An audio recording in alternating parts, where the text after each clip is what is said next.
All right. Give us a shout if you can't see this. It's just loading up. All good? Yeah, we can see Yeah, I it. can see it all here, yeah. All right, amazing. So I work with Asthma Lung UK. We're the largest lung health charity in the UK. So if you've heard of British Lung Foundation and Asthma UK, we essentially merged back in 2020, sorry, and then rebranded in 2022. So what we've done is essentially combined close to 100 years of experience in respiratory health to kind of create one uniform voice, so we can kind of push the certain messaging, make sure respiratory health is on the national health agenda. And what do we do as a charity? Well, we provide advice with online health advice, also our telephone helpline. We also have a range of different support groups where people can essentially go talk about improving and maintaining their lung capacity. We also research to essentially make sure UK research has the adequate money to prioritise respiratory health and also to fund kind of world-class research. And we also do campaigning, again, make sure that respiratory health is prioritised by the NHS, particularly in their strategies, and also to make sure key issues for us, like air quality, are prioritised also across the government and local government.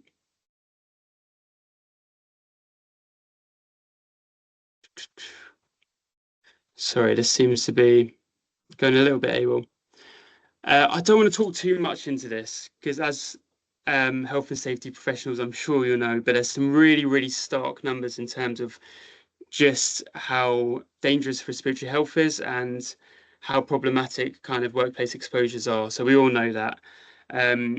There's always a stat that goes around the Health and Construction Leadership Group that I think is really interesting that says you're 100 times more likely to die from a workplace occupational health condition than you are from a fall or an accident at work. So I always think that's a really good one to illustrate the point. But the point being that us as a charity, we want to be working with the industry. We know that respiratory health is really important across the industry, and we want to use our expertise to essentially try and support you guys further and collaborate further. And that kind of takes me on to the next slide about improving respiratory health outcomes across the industry. And this just gives a little bit of an oversight in how we can support you. So we want to work to create more awareness and focus awareness on prevention as well. So essentially reinforcing key health and safety messages, wearing your mask, wearing PPE, but also helping workforces to understand a little bit more about the different symptoms they should be looking out for, the different triggers, and also raise awareness of the actual lived experience of living with a lung condition. We'll also talk a little bit about lung function testing and some of our support and condition management as well. So in terms of our awareness side, so we've got a ton of kind of resources we can share with you. We also do some kind of different general awareness sessions as well that we can deliver, whether that's clean air or more about, as I was saying, the kind of lung condition trigger symptoms and things like that. But we also do really want to work with companies in a little bit more of a hands-on way as well. And this is something that I kind of wanted to pose a question to everyone here today. I'll go into this really quickly. This is kind of something that we do as kind of an awareness testing day, but it's also a spirometry testing day as well. But before I get to that, I just wanted to kind of pose this question of how in the past for your kind of awareness campaigns have you best engaged people around respiratory health? Just to kind of add to that question is we've had some conversations around simulating what it's like to have a lung condition, whether that's sort of activities like breathing through a straw, wearing a weighted COPD jacket and doing some light physical exercise and things like that. These are just some ideas that we've had, but again, I'd really like to hear from the people here that kind of best practice that you've already done. If anyone had any thoughts and ideas. I'm sure we've all probably got engaged in some sort of respiratory health initiative at some point. I think my reflection is not always the easiest thing to get the engagement from the workers on. Let's go. Angie's got her hand up. I'm sure Angie's got some good experience.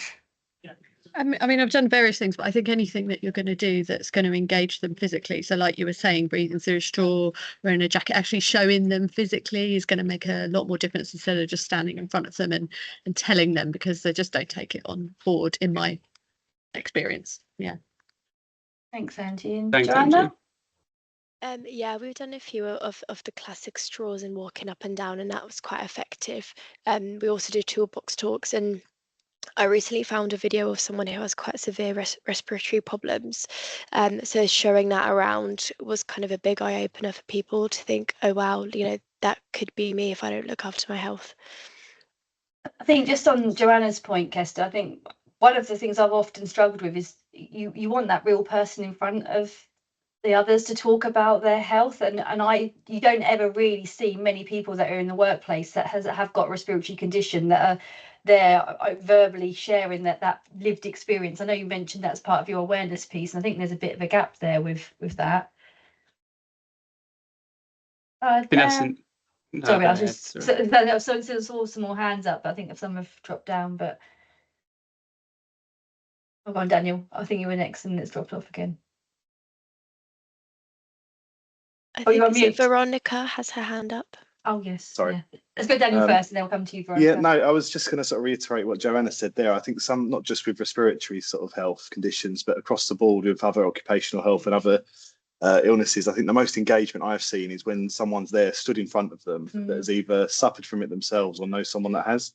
It seems to sort of just hit that little bit harder and put it in perspective a little bit more, rather than just a standard toolbox talk or video that sort of often just gets washed over with the many others of those they do. So yeah, I think that's an avenue that definitely is worth exploring with these kind of things. And Veronica? Hi, yeah, not last year, the year before, we did a big health and wellbeing couple of days here across 3 different sites, and we had the hygienist come in with some lungs, and she did a talk, and people could come up, have a look at the lungs, understand how they inflate. It was a good lung and it was a diseased lung, and she did a talk, and they were very engaged actually. They did come up at the end and have a look, and for them to be able to see something rather than a slide, it was actual reality, and they didn't realise just how bad a lung can be affected by different things. So that was quite a good way of getting some engagement from people. Was that the pig's lungs, Veronica? I'm assuming it wasn't a human's lungs. No, it wasn't human. Pig's lungs, yeah. Yeah, I've seen the pig's lungs before, and my biggest memory of them was that they really smelt, because they had to obviously keep them without going, well, disintegrating or whatever they would do. But yeah, definitely a different way of doing it. And Debs, were you about to say something else as well, or was that? Yeah, just probably mirroring everyone really, and just it's I suppose number one, making it appropriate to the audience. We vary between office workers and smoking and general kind of pollution to our tunnelers, who are a very different breed.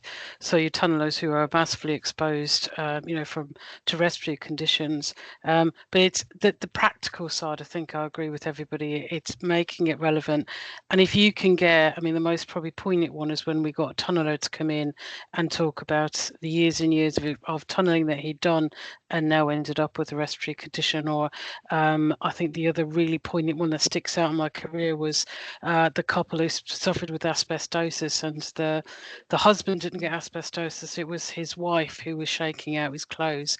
That's always stuck in my head, and I think that real people make the bigger impact, and particularly real people that are then relevant to their job role, I think makes the massive impact.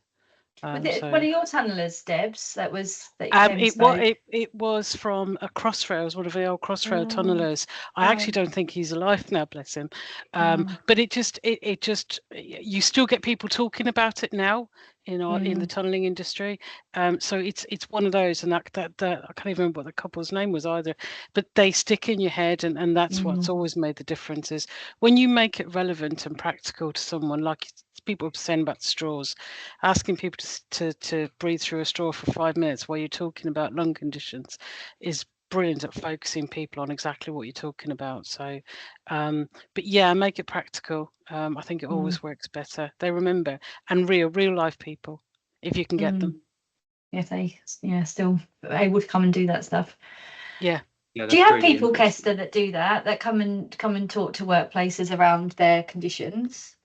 Yeah, so we have storytellers within the charity that have, obviously varying conditions that can come and do talks as well.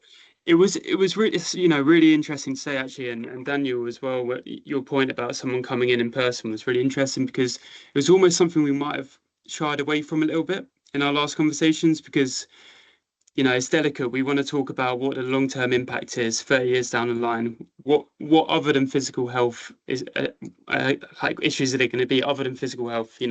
Not being able to get travel insurance, not being able to go abroad, not being able to do things with your family. All these things that a lot of the time can be forgotten about, because it's obviously the main priority is your kind of symptoms and your physical issues going down the line. But yeah, we kind of shied away from that. So it's interesting to hear that that's something you'd think would be really powerful. Is it the point being, we've had a couple of different events where we started talking about the kind of long-term issues, particularly with COPD, and people that are healthy immediately have kind of just shut down and been like, I don't want to hear it, it's too real. So I just wonder how you kind of get over that. There's always those sessions where some people love it and some people don't. I think a bit of coaching maybe for the presenter, because again, I've seen some of the we used to have prostate cancer people with lived experience talk about that, and sometimes it would be so graphic that actually that would be a real turn off for a lot of people. It didn't necessarily land, so it's hard to get the right balance, and especially if someone wants to share their story, then telling them how to tell their story is probably not an easy way around it. But yeah, Daniel, what's your thoughts? Yeah, I think I was just talking from personal experience, and obviously I work in the construction industry. We do sort of mechanical and electrical installation. So it's just from personal experience, and what I've noticed seems to have had the most impact, or that's sort of got them talking sort of days, weeks, months afterwards about a particular event. I also think you sort of gauging it, as we mentioned before, about sort of your audience. So you've got to look at things like risk perception. Someone that works in construction or the tunnelling people are going to have a different sense of risk with this or other things than someone that works in an office, because they're exposed to it every day. So it becomes more of a everyday occurrence for them. So it's about sort of gauging with your audience and sort of assessing what would be most applicable and appropriate for them. And I think sometimes in the industry I work in, that hard hitting stuff is what works, because you have to sort of burst them out of that bubble or shell that they've sort of created for themselves. Yeah. That's really interesting. Thank you. Yeah, I think kind of gauging your audience is, like you say, really, really important. Thanks, Daniel. And Johnny, you just put a video in the chat. What's that one from? I know it looks like it's one of your overall links, but I don't know if it will work for everyone to open. Well, because we had it in a presentation and there wasn't a link attached, so I downloaded it. But I had a look at yours and it's actually the same. Oh, is it? So, yeah. Oh, because that one's that I have to put is a Facebook link, because I was trying to get it downloaded to use it, because sometimes people can't access Facebook. But it's a guy called Boots. Has anyone seen?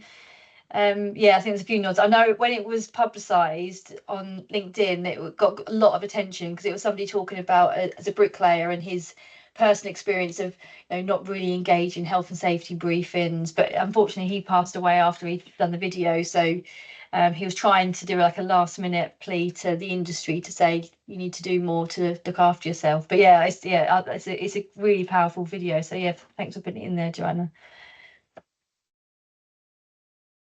No, thanks. Yeah, thanks everyone. That's really helpful. It kind of leads me on to the next kind of engagement piece that we do as a charity. This is something we've kind of done over the last sort of 10 years or so.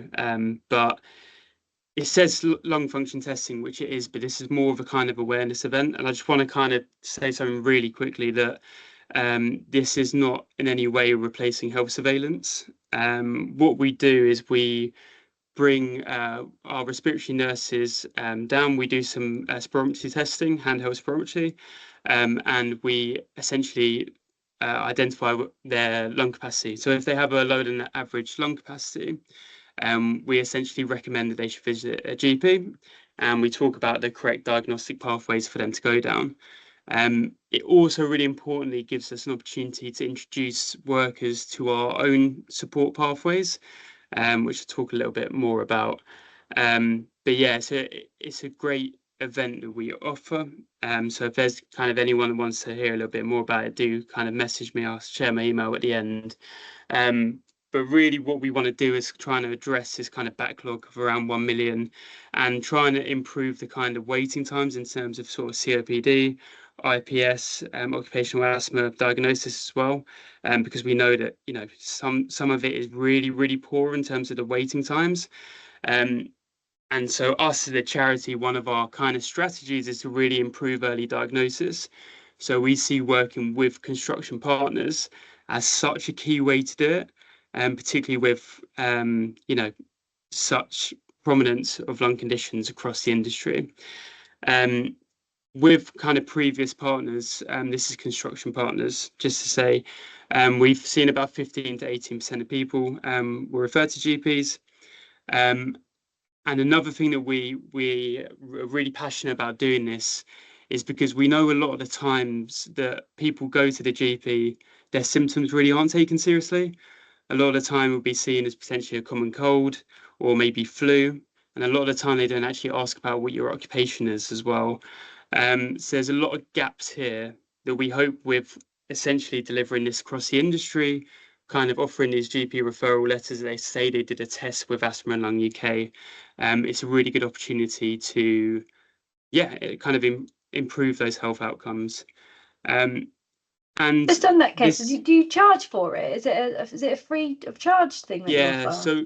So we do charge for this because our operational costs are relatively high with kind of 4 staff members, all of the kit, all the travelling and everything like that. So we charge 2,500 plus VAT for the day for this, and we test about 100 people within a day, 80 to 100, but we do try and get 100. So yeah, really, really great event, and it kind of did. Oh, sorry, Debs.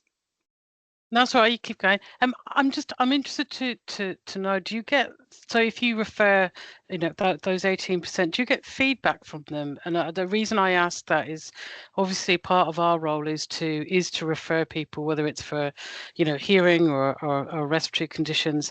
And sometimes the feedback isn't the greatest, where the GP will just, you know, almost ignore to a certain extent our recommendations as occupational health professionals, in the same ways, you know, as you've got your respiratory nurses. So I just wondered if you get any sort of feedback as to the outcomes from that referral.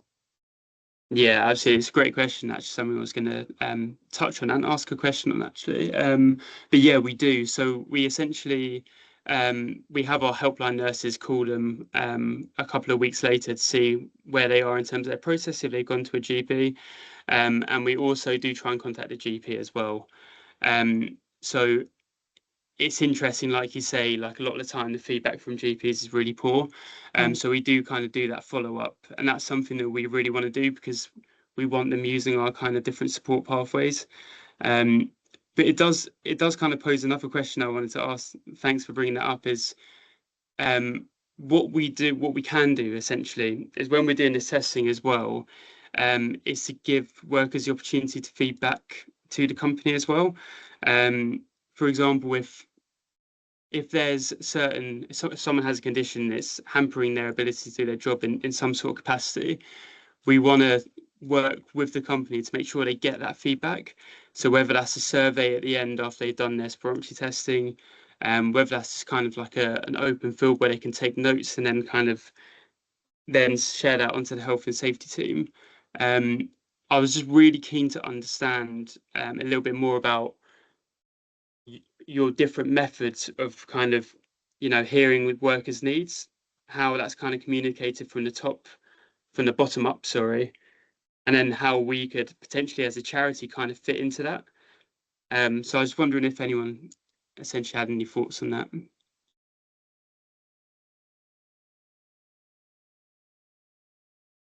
So you're asking Kester about how, like, if people had concerns, how they would raise it, and what's from a health perspective. Yeah, absolutely. And then how, as a charity, potentially on days like this, we could also facilitate that. Yeah, it's interesting because I think probably we've all got access to like reporting mechanisms where people can raise an observation or do something around health and safety.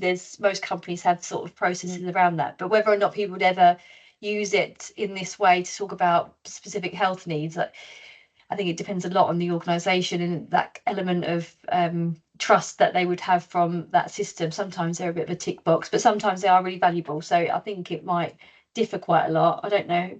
The ones that I see now, probably not much health related stuff that comes through. It's typical safety things. But let's see what Angie's got to say. She might have some other thoughts.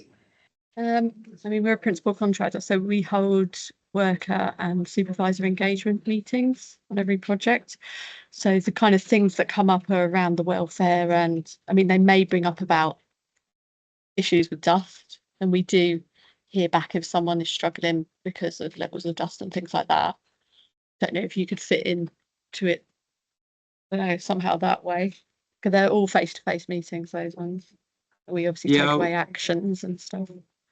Yeah, amazing. Because the kind of logic was on days like this, for example, obviously we're highlighting the charity support services, but we also want to highlight all of these different mechanisms that their own company can support them. So it's not just us coming and saying, yeah, come to us. So maybe, for example, Angie, like there's an opportunity to highlight those kind of worker supervisor groups as well, just like kind of on the day as another means of getting support. Barbara? Obviously, for us, it's quite an interesting topic because we had in the last 2 or 3 months a huge ramp up of what we call the occupational health mini series, and obviously we are an enabling work contractor, so what we do involves quite an incredible amount of dust, and it is one of the topic where we struggle to engage workers with. Of course, asthma, and me being an asthma sufferer, is not just related to dust, but clearly is an area from an occupational health perspective, is an area that we are we are focusing our effort to make sure that it is understood what the implications are from an occupational health perspective. So as you were talking, I've sort of was messaging my occupational health champion, because sort of with my mind thinking at 50,000 miles an hour, an event like this, or sort of you as a charity coming to one of our sites, could be combined with our campaign, because what we are struggling to see is, and this is a sort of, it's industry-wide, is workers appreciating what sort of the long-lasting implications are from an occupational perspective. Safety obviously is a sort of something that if you cut yourself, if you break something, you see the results immediately. But when it comes to this, and again, I appreciate that dust is one of the factors of some of the diseases that you're looking after, but from a principal contractor, obviously, sort of Angel and I work on sites together. But when we are principal contractor, trying to raise awareness is always a struggle. So something like this, I think it could be the catalyst to make people think a little bit more. So I need to take this away, but I can definitely see opportunities. No, fantastic. No, thanks, Barbara. And I think exactly like you say, it's kind of reinforcing that existing messaging from the industry as well. And I think sometimes it's almost having the message come from someone else for a worker can just be really powerful as well. Just that reinforcement. I think Deborah had her hand up as well. Oh, it's gone down. Have you on mute, Debs, I think? That's right. Wouldn't take me off mute. I agree with everything that everyone has said. I think one of the key things is the variation between all of our different companies and what actually is available with regard to advice. So I can see an absolute must for those companies that actually have no occupational health input or very minimal occupational input beyond what is legislative. I mean, this is far beyond that. So there's awareness, but again, as you say, if that awareness is not hitting the right group of people, that feedback in a company that don't go out and ask their workers, don't encourage that kind of psychologically safe environment where people can stand up, where people can say, actually, the tunnel's really dusty today, or that things need more dampening down, or whatever it may be, to actually reduce that exposure. So I think there's a massive, massive plus there, but with the caveat that obviously you have so many different companies that either outsource their occupational health. Jenny, you'll certainly be one of those people who goes into the companies and can see that. And again, there's very few, Multiplex being one of them, that actually have their own in-house occupational health advice there and then. And I think that changes the dynamic quite a bit as well, is where you've actually got that professional person within the company. We're very lucky, I'm very lucky to be part of that.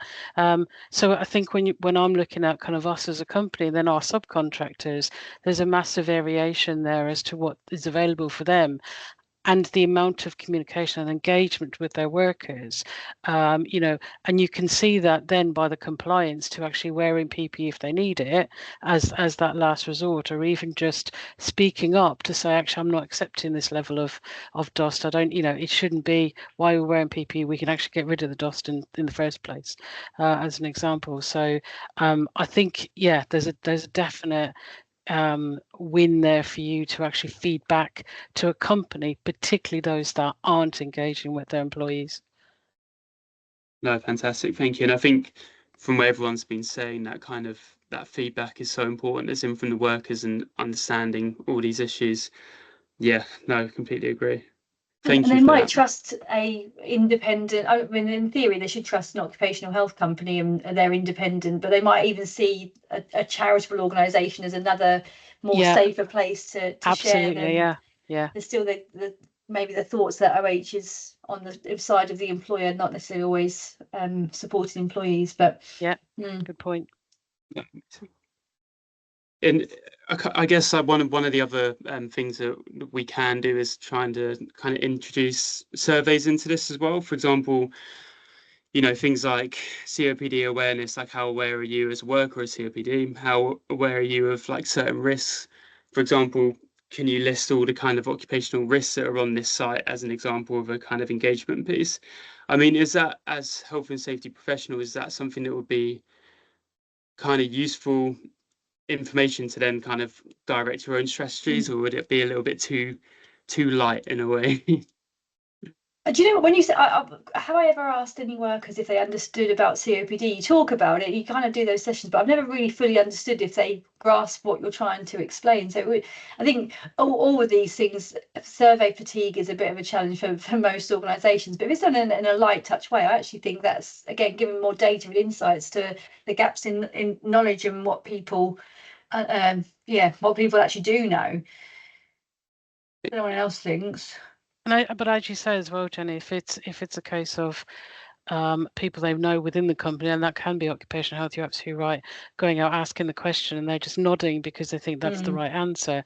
As an independent body coming in, you actually may get a more truthful answer out of people, and actually get some really valuable feedback back into the company as to really where we actually are. We're all very good at saying, yeah, we're doing really well, but actually, if you asked everyone and they actually told you the truth, is there that understanding? And again, if you're evaluating, the understanding is quite low, well, that may be why you're not getting the engagement in the wearing of PPE, or with actually walking into the risk and not realizing. That's the most important thing, that people recognize what the risk is and stop work if it is risky. But more importantly, that they're engaging in the events. So if they're not engaging in the events like we discussed earlier, well, that's also then enhancing that lack of understanding. I was thinking, Kester, if you had like some designed questions that you use as the charity, sometimes that might be quite useful for us with our organisations, because we can almost, before you come in, gauge a level of understanding. It might say, right, well, actually, nobody really understands what these conditions are. We need to get someone like yourselves involved. Some tools like that actually might help with that early understanding and the need for further work. Angie? I was just going to say the language barriers are huge, and even the cultural barriers as well, because a lot of our Eastern European operatives will prefer to go home to see a doctor rather than see anyone here. And there's a level of lack of trust and things like that. So there's a cultural barrier, but also the language as well can be an issue, because it's quite nuanced information, isn't it? Medical conditions. Yeah, that's a great point, and we have that issue with our health advice as well. I mean, we do have it translated into quite a few different language, but like we've got, I think we've got Polish, but I don't think we have a lot of other Eastern European languages. So yeah, like you say, Angie, it's quite difficult with those barriers. No, fantastic, thank you. I can very quickly just go a little bit more into detail about our support and condition management as well. Again, please just anyone just shout if you've got any questions or anything like that. This is just more of a summary of kind of what you can offer your staff for free. So one of the big things we're doing at the minute is we're doing condition specific webinars. These are really, really good in terms of giving people who have a lung condition a bit of a summary of where the condition is in its current state. For example, how are other people feeling with their lived condition? For example, with long COVID, what are different symptoms other people are experiencing? It's very open. We have a speaker with lived experience, but then we also kind of open it up to the group as well. And then we also have speakers come in who are kind of doctors and researchers within the field, who are actually providing people with an update on the research and different treatments as well. So just want to flag that to everyone. It's a really, really good one to be involved with and to kind of distribute across your companies. And then again, our kind of support groups, we have them online, in person across the country. They're really, really good in actually helping people to manage and maintain their condition. And we also have lots of different ones. We have kind of singing groups, and we have kind of different exercise groups as well, that actually help to improve people's lung capacity as well, and actually keep them out of hospital, which is, again, really important, one of our kind of strategic aims as well. And then finally, just really quickly, just about some of our free resources. If you don't know or haven't seen them, please just go onto our website and have a quick look. We've got loads of different condition management, IPS, COPD, asthma, different kind of breathlessness book resources as well. And kind of different like COPD passports and things like that, which actually help people when they're looking to travel and looking to kind of live with their lung condition as well. But amazing. That was everything from me in terms of just presenting. But that's my email. If anyone wants any shoot me an email or anything like that, have a little bit more talk about collaborating. But yeah, thanks so much for everyone's feedback as well. Really, really appreciate that. I hope it's been helpful for you. Yeah, thank you, Kester. I think I suppose I'm very guilty of, I don't get perhaps so involved with individuals these days as well. I would have done back in my more traditional nursing role, but I make this assumption that the GPs would be referring to the right people and the right support groups and things would be available. But given what you said before, I'm assuming there is still a bit of a gap with the NHS generally, and that's hence why you exist. Is there still some improvements to happen with that, or is it getting better? Oh, I've lost you, Kester. Can you hear Kester? No. No, we've gone. I heard some funny noise and then it disappeared. I need to come out and come back in again. Oh, it's gone. Yeah.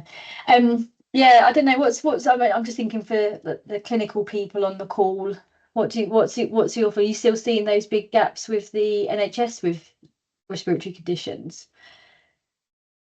Yeah, nodding.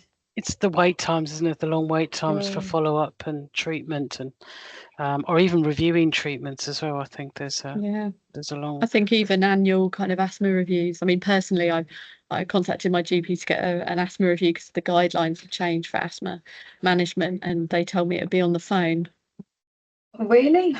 Yeah, and I was like, I want a face to face, and they were like, well, it'll be 8 weeks or whatever, you know. Really? They're too busy. So yeah. Yeah, that is a worry, definitely. I mean, generally there's always a bit of a gap with GPs, but if you're in the system with having these conditions and it's still taking a long time. Are you back, Kester? Yes, should be. You If are you'll hear me. back. You are back, Amazing. brilliant.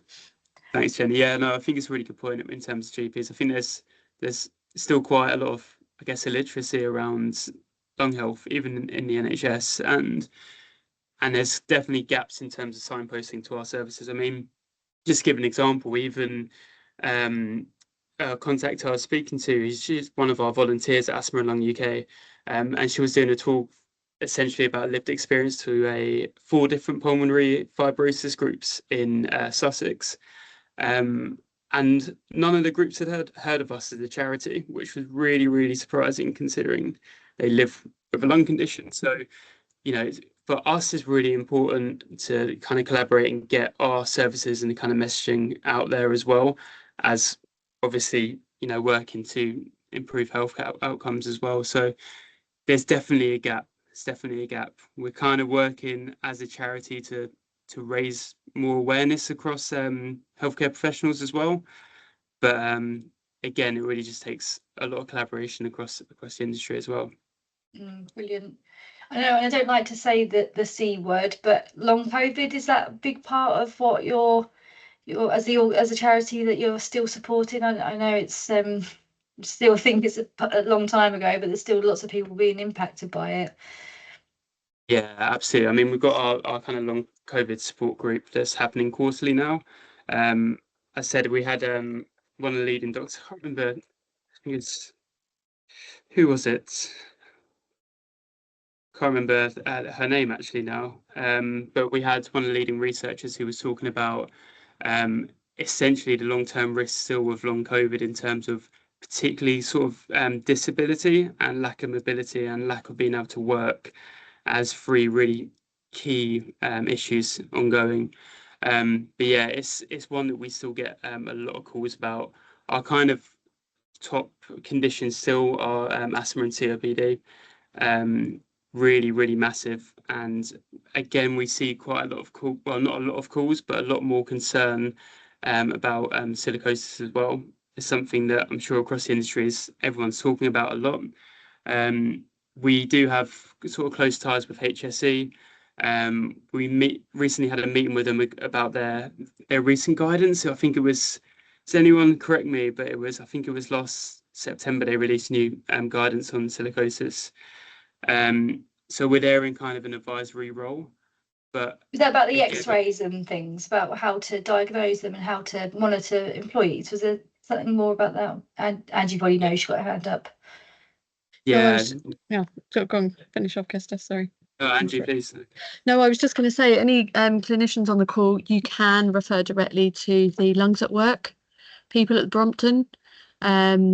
I've got the email if anyone needs it, but yeah, we can refer directly, and they will try and see the person within 6 weeks if they accept them as a referral.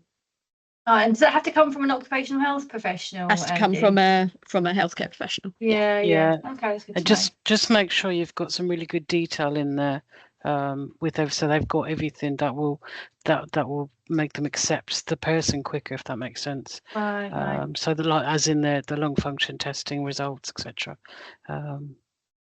That's good to know.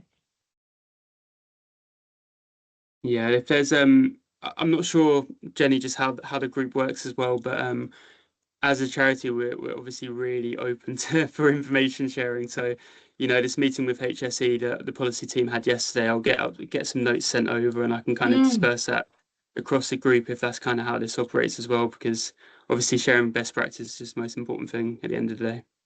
Yeah, I think if there's anything that's trying to influence policy and improvements, that even how the HSE responds, I think that will definitely everyone's ears ready to hear whatever you've got to say. I think there's lots of frustration within the HSE within the industry about the HSE and how we're managing things going forward. And yeah, anything like that is really, really useful. Anything that we can get behind to support what you're doing, I think is really important. Brilliant. I think the other thing that would be really good as well is actually looking at there's kind of two sides to this, and there's preventing people developing lung associated conditions from our point of view, but there's also then those people who are at work already with a diagnosed lung condition, whether that be childhood asthma coming onto a construction site where we know there are various irritants that can make that condition worse, and actually how then we can support, as the OH team, we can support health and safety team, we can support those people to be at work safely and healthily and not actually cause that condition to worsen. And actually people should be able to come to work and be given what they need for any existing health condition as well. So there's the kind of two sides, and certainly I've taken away, we'll make sure we're advertising your charity across the board on our sites for those who already have got asthma, COPD, because I think it's absolutely valuable, and then it spreads out across the community, doesn't it? Because they'll take that to their families. It's not just the workforce. There's the wider community and family that we can influence and educate as well. So so really good. Thank you. Thanks, Kester. I think maybe if you send some key resources out, we'll send them out to everyone on the group, and anything that we can present to our own organisations would be amazing. And hopefully some might take you up on some of those awareness days, and how do we try and get a bit more feedback. I'd love to hear some more about the stats as well. If you ever were able to drill down into construction specific kind of support that that you give. We still rely so heavily on the Leslie Rushton research that was done about the cancer burden, which was done in like 2005. So we don't really have a huge amount of data that helps us to reinforce why this is still such an important issue. So if you ever have anything like that that's useful and construction specific, please share it, as we can use that in our kind of promotions and awareness that we all do. Yeah, because I think a lot of the HSE stats tend to stick around cancer, don't they, and silicosis and mesothelioma and things like that, as opposed to kind of any general respiratory irritant, kind of asthma, COPD. And again, it's because it's the long term effect as well, isn't it? So it's harder to quantify. Yeah. I think most of the stats still talk about like 13,000 people suffer from a work-related respiratory disorder, but that's where the 100 to 1 comes from. But that's really out of date. That's old statistics, though, isn't it? Yeah. It would be interesting to see if that's improving now, because I think certainly from when we started in OH, there has been improvements on a lot of construction sites into managing respiratory irritants. So it'd be interesting if that starts to reflect back, but it's the long time it takes to show that, isn't it? So yeah, absolutely. Brilliant. Oh, you're on mute, Kester, I think. Oh, is it gone again? I can hear you quietly. Yeah. Sorry, can you hear me now? It's very, very quiet. I can just about hear you. So really quick, just we have quite a lot of data on regional health outcomes for respiratory conditions as well. So I can send that. So I assume that'd be really helpful if you could have upcoming projects as well. You can kind of see essentially the area of the condition and prevalent as well.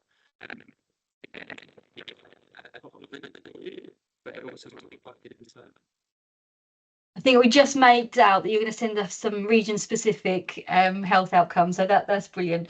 Well, we're getting close to the end now, so thank you, Kester. Thanks so much for your time, and thanks everyone on the group for really engaging in the conversation. I think when Kester and I met, we said, look, let's have this as an open conversation. If we end up it just being a presentation, there's different things we'll gain from it. So hopefully you've all got something out of today's session.